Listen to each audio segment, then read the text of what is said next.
आपको याद होगा कि 8 जुलाई 2022 को जापान के former prime minister Shinzo Abe की गोली मारकर हत्या कर दी गई थी।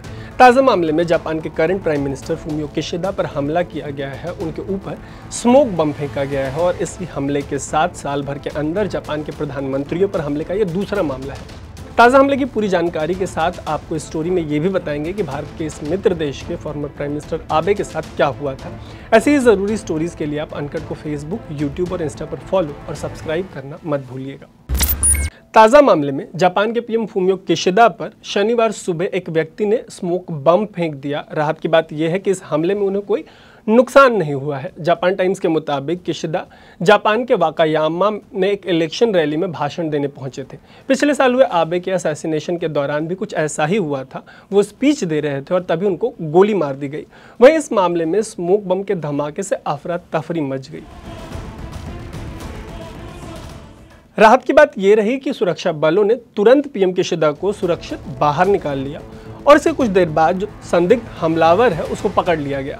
आबे और किशिदा के साथ जो हुआ वो काफ़ी सिमिलर है, मिलता जुलता है। आबे के केस में भी कुछ इसी तरीके का घटनाक्रम रहा था। ताज़ा घटना के कुछ फोटोज और वीडियोज सामने आए हैं। इन फोटोज और वीडियोज में सुरक्षाकर्मी संदिग्ध हमलावर को पकड़ते नजर आ रहे हैं। बड़ी बात यह है कि हमले के कुछ देर बाद पीएम किशिदा ने अपनी स्पीच भी पूरी की।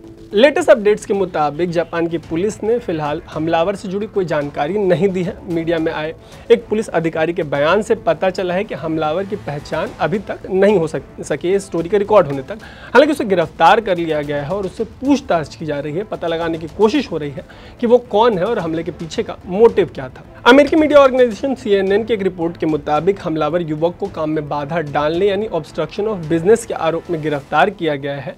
ऐसे मामलों में जापान में इस तरह के जुर्म के लिए 3 साल की सजा और 3 लाख रुपए तक का जुर्माना लगाया जाता है। जापान टाइम्स की एक रिपोर्ट के मुताबिक ये हमला लोकल टाइम के हिसाब से सुबह 11:30 बजे हुआ। इसके बाद करीब 1 बजे प्रधानमंत्री किशिदा ने वाकायामा शहर में अपनी स्पीच पूरी की। हमले के जो प्रत्यक्षदर्शी हैं उनमें से एक महिला ने कहा कि पीएम किशिदा लोगों से बात कर रहे थे, वो वहां पहुंचे थे कि अचानक से धमाका हो गया और लोग घबरा गए। लोगों को लगा कि बम फेंका गया है और वो भागने लगे। आपको बता दें कि फूमियो किशिदा 2021 में जापान के प्रधानमंत्री बने थे। अब आपको बताते हैं कि इस देश के पूर्व पीएम आबे के साथ क्या हुआ था। सेकेंड वर्ल्ड वॉर के बाद जापान के पॉसिबली सबसे स्ट्रॉन्ग प्राइम मिनिस्टर आबे को एक कैंपेन ट्रेल के दौरान गोली मार दी गई थी। गोली उनके सीने पर लगी थी। जापान के नारा शहर में एक चुनावी रैली के दौरान उन पर यह जानलेवा हमला किया गया था। तब जापान के अपर हाउस के लिए चुनाव होने थे। इसी चुनाव के कैंपेन के सिलसिले में आबे नारा पहुंचे थे। गन कंट्रोल के मामले में बेहद सख्त जापान में शिंजो आबे पर हमला करने वाले को अटेम्प्ट टू मर्डर के चार्ज में तब अरेस्ट किया गया था। हमले का आरोपी तेत्सुया Yamagami maritime self defence force का ऑफिसर रहा था। उसने 2005 तक इस फोर्स के साथ, सेल्फ डिफेंस फोर्स के साथ ऑफिसर के तौर पर काम किया था। आरोपी ने तब कहा था कि वो फॉर्मर प्राइम मिनिस्टर आबे से नाराज था और उनकी हत्या करना चाहता था। मीडिया रिपोर्ट्स में तब आबे पर 2 गोलियां चलने की बात सामने आई थी। ये बात भी निकलकर सामने आई थी कि हमले में शामिल हथियार हैंडमेड हो सकता था। जैसा कि हमने आपको बताया कि जापान गन कंट्रोल के मामले में बेहद सख्त है। ऐसे में वहाँ के लोगों को यकीन नहीं हो रहा था कि देश के फॉर्मर प्राइम मिनिस्टर पर इस तरीके का हमला हुआ है, वो भी बंदूक से।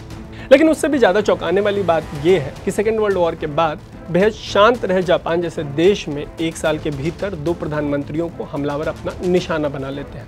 राहत की बात यह है कि ताज़ा मामले में पीएम किशिदा को कोई नुकसान नहीं पहुंचा है। इस मामले में अगर आगे कोई ज़रूरी अपडेट आता है, बड़ा डेवलपमेंट होता है तो हम आपको ज़रूर बताएंगे।